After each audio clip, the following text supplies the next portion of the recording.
Hello everyone, আশা করি প্রত্যেকে ভালো রয়েছো। এসো কিছু শিখি চ্যানেলে তোমাদের প্রত্যেককে স্বাগত। আজকে আমাদের আলোচনার বিষয় হলো সপ্তম শ্রেণীর বাংলা ছন্দে শুধু কান রাখো, যেটা লিখেছেন অজিত দত্ত। তার যে হাতে কলমেগুলো রয়েছে সেই হাতে কলমগুলো নিয়ে আজকে আমরা এই ভিডিওতে আলোচনা করব। আলোচনা শুরুতেই বলে রাখি, যারা চ্যানেলে নতুন অবশ্যই তোমরা কিন্তু চ্যানেলটাকে সাবস্ক্রাইব করে রেখো পরবর্তী ভিডিওগুলো দেখার জন্য। ভিডিওটা ভালো লাগলে অবশ্যই একটা লাইক করে দিও। তো চলো আলোচনাটা শুরু করা যাক। তাহলে আমরা চলে আসলাম পেজ নম্বর 2-এ।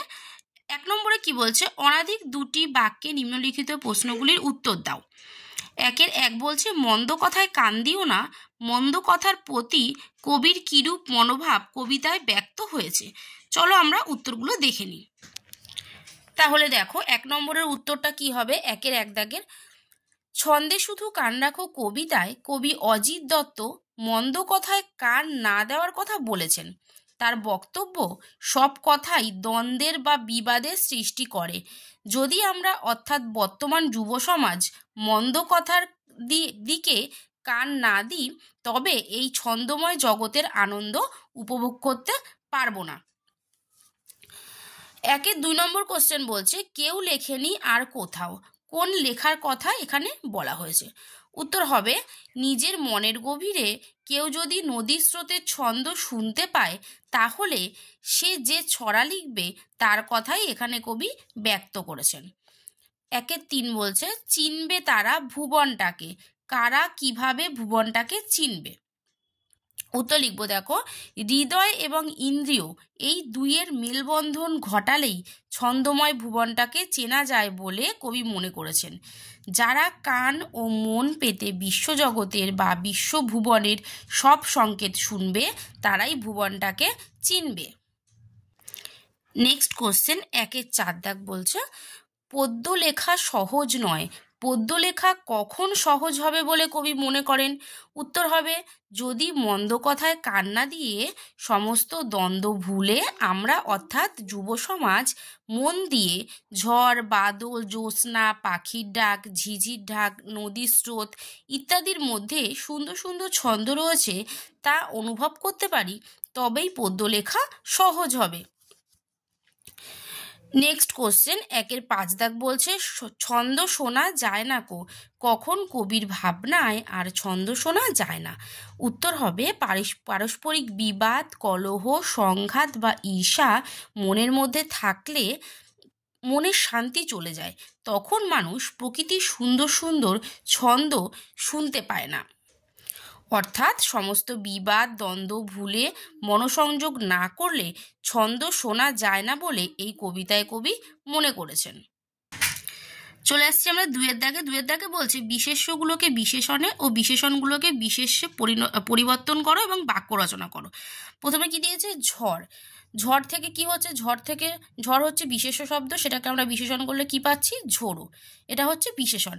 এবার এটা দিয়ে বাক্য রচনা ওরা করে দিয়েছে, আজ সকাল থেকেই ঝোড়ো হাওয়া বইছে। ঠিক আছে, এইভাবে আমাদের পরবর্তীগুলো করতে হবে। পরে দিয়ে দিয়েছে, দেখো, মন, ছন্দ, দিন, সুর, সংকেত, দ্বন্দ্ব, মন্দ, ছন্দহীন, পদ্যময়, সহজ। তাহলে চলো এগুলো আমরা কিভাবে করব সেগুলো দেখে নিই। তাহলে কি হয়েছে? মন কি হয়ে যাবে? মন যখন বিশেষণ হবে, এটা কিন্তু হবে মানসিক। মানসিক দিয়ে বাক্য রচনা কি হবে? যে কোনো ভালো কাজ করার আগে সে বিষয়ে মানসিকভাবে প্রস্তুতি নেওয়া প্রয়োজন। আচ্ছা, এটা বলে রাখি, আমি আমার মতো করে লিখেছি, তোমরা চাইলে নিজেদের মতো করে বাক্য রচনাটা করতে পারো, কিন্তু যেন যেটা তোমরা চেঞ্জ করছো অর্থাৎ পরিবর্তন করে যেটা হচ্ছে সেটা দিয়ে যেন বাক্য রচনাটা হয়। ঠিক আছে, যেমন আমি মন থেকে মানসিক করেছি, তো সেই মানসিকটা দিয়ে কিন্তু আমাদের বাক্য রচনাটা করতে হবে।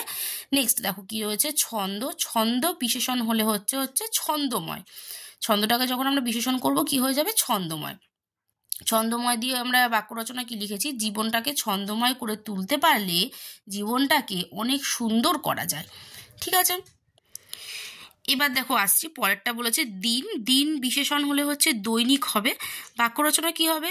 দৈনিক শরীরচর্চা করলে শরীরে কোনো রোগ বাসা বাঁধতে পারে না। নেক্সট আছে সুর বিশেষণ করলে হচ্ছে সুরেলা। এটা দিয়ে বাক্য রচনা, বিশিষ্ট সঙ্গীত শিল্পীদের সুরেলা গান আমার মন ছুঁয়ে যায়। নেক্সট আছে সংকেত বিশেষণ হলে হবে হচ্ছে সাংকেতিক দিয়ে বাক্য রচনা হচ্ছে ভৌত বিজ্ঞান বিষয়ে প্রচুর সাংকেতিক চিহ্ন ব্যবহার করা হয়। নেক্সট আছে দ্বন্দ্ব, দ্বন্দ্ব হবে ডান দিক, বিশেষণ হয়ে গেলে কি হবে ডান দিক। বিজয় একটি ডান দিক গবেষণামূলক প্রবন্ধ রচনা করেছেন। নেক্সট আছে মন্দ, মন্দ এটা কিন্তু বিশেষণ, মান্দ এটা কিন্তু বিশেষ্য, তাহলে ফলো করতে হবে ভালো করে, মন্দটা কিন্তু বিশেষণ, এটা যখন বিশেষ্য হয়ে যাবে কি হবে মান্দ। লিখেছি মানুষের ক্ষুধামান্দ হয়ে যাওয়া একটি রোগ, মান্দ মানে হচ্ছে বন্ধ যেটা হয়। নেক্সট হচ্ছে ছন্দহীন, ছন্দহীন বিশেষ্য পদ গেলে হবে এটা ছন্দহীনতা, ছন্দহীনতা থেকে কথাটা এসছে, বিশেষণ হবে ছন্দহীন, বিশেষ্যে গেলে সেই জিনিসটা হবে ছন্দহীনতা। বাক্য রচনা হচ্ছে ছন্দহীনতা জীবন বয়ে নিয়ে যাওয়া খুবই কষ্টের। নেক্সট আসছি, নেক্সট হচ্ছে পদ্যময়, পদ্যময় এটা হচ্ছে বিশেষণ, পদ্যময়তা হচ্ছে বিশেষ্য। বাক্য রচনা আমাদের মনের মধ্যে থাকা পদ্যময়তা জীবনে বাঁচার রসদ যোগায়। নেক্সট হচ্ছে সহজ, সহজ হচ্ছে বিশেষণ, যখন বিশেষ্য করব সেটা কি হবে সহজিয়া, সহজিয়া হচ্ছে বিশেষ্য। বাক্য রচনা হলো প্রত্যেকের সাথে মিলেমিশে থাকাটাই হলো সহজিয়া ধর্ম। এবার দেখো আসছি আমরা 3 নম্বরে। 3 নম্বরে কি বলছে, নিচের শব্দগুলোকে আলাদা আলাদা অর্থে ব্যবহার করে দুটি বাক্য লেখো। কি কি দিয়েছে, মন্দ, দ্বন্দ্ব, তাল, ডাক, বাজে, ছড়া, মজা, নয়, এগুলোকে কি করেছে আলাদা আলাদা ছন্দে ব্যবহার করে দুটো করে ব্যবহার করতে বলেছে, সেগুলো দিয়ে বাক্য রচনা করতে বলেছে। চলো এগুলো করে নিই। তাহলে প্রথম কি হচ্ছে মন্দ, মন্দ একটা লিখেছি, মন্দ মানে হচ্ছে ধীরগামী।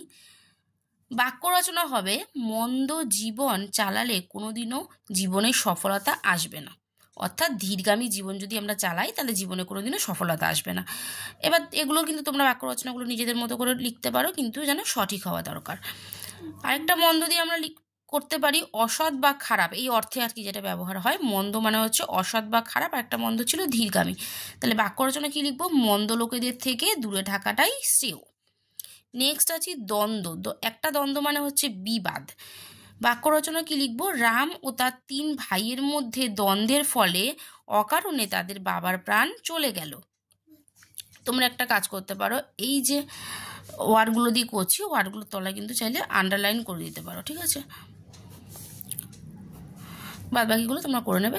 নেক্সট আছে দ্বন্দ্ব, আরেকটা দ্বন্দ্ব মানে হচ্ছে সংশয়। সংশয় দিয়ে কি লিখবো, মনের মধ্যে দ্বন্দ্ব থাকলে কোনো কাজে সফলতা পাওয়া যায় না। নেক্সট হচ্ছে তাল, তাল মানে একটা করতে পারি আমরা ফল, অর্থাৎ যেটা আমরা খেয়ে থাকি, তালের বড়া আমার খুবই প্রিয়।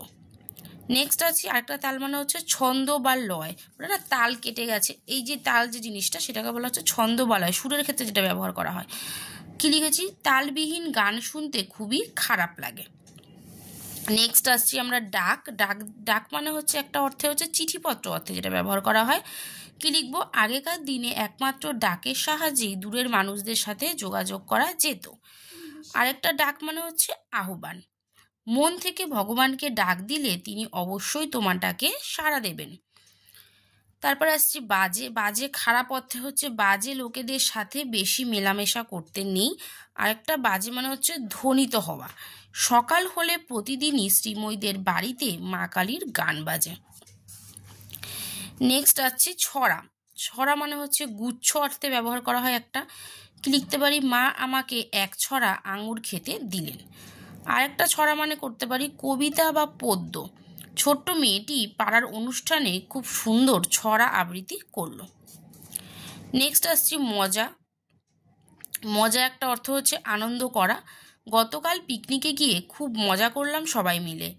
আরেকটা মজা হচ্ছে বেশি পেকে যাওয়া বস্তু, মজে যাওয়া ফল আমি বেশ পছন্দ করি, মানে মজা যেমন মজা জিনিস, সেই মজা ব্যাপারটা মানে বেশি পেকে যাওয়া যে জিনিসটা সেটাকে বলা হয় মজা, মজে যাওয়া ফল আমি বেশি পছন্দ করি। এবার চলে আসবো আমরা দেখো 4 নম্বরে। আচ্ছা 4 নম্বরে কি বলেছে, নিচের শব্দগুলো কোন মূল শব্দ থেকে এসেছে লেখো। কি কি দিয়েছে, জোছনা, চাকা, কান, দুপুর, ঝিঝি। তাহলে দেখে নাও এগুলো। আচ্ছা আগের দাগে একটা বাকি ছিল, 3-এর দাগে 9। আচ্ছা 9টা আলোচনা করা হয়নি। 9 মানে হচ্ছে সংখ্যা, এটা কি লিখবো, রোজ রাত 9টার সময় আমরা রাতের খাবার খেয়ে নিই। আর একটা 9 মানে হচ্ছে না অর্থ, কি হবে, চেষ্টা করলে কোনো কিছুই অসম্ভব নয়। এবার আমরা 4 দাগেরটা করবো, অর্থাৎ যেটা আমাদেরকে বলেছিল যে নিচের শব্দগুলো কোন মূল শব্দ থেকে এসেছে, ঠিক আছে সেটা। তো জোছনা এসছে জোছনা শব্দ থেকে, চাকা চক্র থেকে, কান কর্ণ থেকে, দুপুর হচ্ছে দ্বীপ্রহর থেকে দুপুর কথাটা এসছে, ঠিক আছে, দ্বীপ্রহর। তারপরে আসছে কি ঝিল্লি, ঝিঝি, ঝিঝি কথাটা এসছে ঝিল্লি শব্দ থেকে। এবার আমরা 5 নম্বরে চলে আসবো। 5 নম্বরে আমাদের কি বলেছে কবিতার ভাষা থেকে মৌখিক ভাষায় রূপান্তর করো। আচ্ছা, কবিতার ভাষা দিয়ে দিয়েছে, তো সেটাকে আমাদের কি করতে হবে না মৌখিক ভাষায় রূপান্তরিত করতে হবে। 5-এর 1 কি বলেছে, ছন্দ আছে ঝড় বাদলে।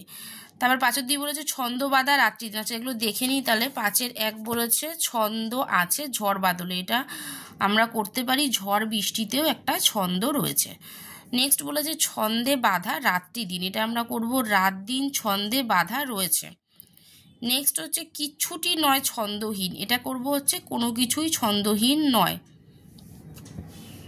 নেক্সট আসছি চিনবে তারা ভুবনটাকে ছন্দ সুরের সংকেতে, এটা আমরা করব ছন্দ সুরের সংকেতে তারা ভুবনটাকে চিনবে। নেক্সট আসছি দেখো কান না দিলে ছন্দ যেন পদ্য লেখা সহজ নয়, এটা হবে জেনে রেখো ছন্দে কান না দিলে পদ্য লেখা সহজ নয়। এবার আসবো 6 নম্বরে। 6 নম্বরে বলেছে কান শব্দটিকে 5টি বিশেষ অর্থে ব্যবহার করে বাক্য লেখো। আচ্ছা, এই যে কান শব্দটা রয়েছে এটাকে 5টা আলাদা আলাদা অর্থে ব্যবহার করে করে সেগুলো দিয়ে বাক্য লিখতে হবে, ঠিক আছে। তাহলে ফার্স্টে আমরা লিখছি কি কানমোলা, কানমোলা অর্থে কান শব্দটা ব্যবহার করছি। কানমোলা মানে হচ্ছে শাস্তি পাওয়া বা শাস্তি দেওয়া, ঠিক আছে। তো দেখো পড়া না করে আসায় রাম আজ শিক্ষকের কাছে কানমোলা খেলো, এটা তোমরা প্রায় প্রত্যেকেই খেয়ে থাকো। নেক্সট আছে কান দেওয়া, কান দেওয়া মানে হচ্ছে গুরুত্ব দেওয়া, ঠিক আছে। কি লিখবো, লোকের কথায় কান না দিয়ে নিজের লক্ষ্যে স্থির থাকা প্রয়োজন। নেক্সট আসছে কানে লাগা, এটা হচ্ছে অশ্রুতিকর শব্দ, সীমার বেসুরো গান খুবই কানে লাগে। নেক্সট কি আছে কান কাটা, কান কাটা মানে হচ্ছে নির্লজ্জ, রাম এতটাই কান কাটা ছেলে যে গতকাল ক্লাসে এত মার খাওয়ার পরও আজ পড়া করে আসেনি। নেক্সট আছে কানে তোলা মানে অবগত করানো, বোন যে পরীক্ষায় কম নাম্বার পেয়েছে সেটা মায়ের কানে তোলা হলে ওর কপালে আজ দুঃখ আছে। তাহলে দেখো এই যে ভিডিওটা আজকে আলোচনা করছি, এই ভিডিওটা যদি আমরা পুরো অ্যাক্টিভিটিটা কমপ্লিট করতে চাই, অর্থাৎ পুরো হাতে কলমে এটা কমপ্লিট করতে চাইলে ভিডিওটা অনেক লম্বা হয়ে যাবে। তো সেই কারণে আমরা আজকে 6 দাগ অবধি আলোচনা করে ফেললাম, ঠিক আছে। এই 6 দাগ অবধি আজকে আলোচনা করলাম। নেক্সট ভিডিওতে আমরা এই 3 নম্বর পেজে তোমাদের 7 দাগ থেকে আলোচনা করব, ঠিক আছে। তোমরা কিন্তু অবশ্যই ডেসক্রিপশন বক্সটা ফলো রাখবে, এই ভিডিও ডেসক্রিপশন বক্সে নেক্সট পার্টের ভিডিওর লিঙ্কটা দেওয়া থাকবে, অবশ্যই সেখান থেকে তোমরা ফলো করো। আর কিন্তু অবশ্যই তোমাদের কি করতে হবে না, ভিডিওটা একটা লাইক করে চ্যানেলটাকে কিন্তু অবশ্যই সাবস্ক্রাইব করে রেখো। আজকের মতো এ পর্যন্তই, দেখা হবে নেক্সট ভিডিওতে। কেউ যদি অন্য কোনো ভিডিওর জানতে চাও তো অবশ্যই তোমরা কমেন্টস করে জানিও যে তোমরা কোন ভিডিও তোমাদের দরকার, তো আমি অবশ্যই দেওয়ার চেষ্টা করব। তো সেই কারণে তোমরা কমেন্টস করো, ঠিক আছে। তো আজকের মতো এখানেই টাটা, দেখা হবে নেক্সট ভিডিওতে।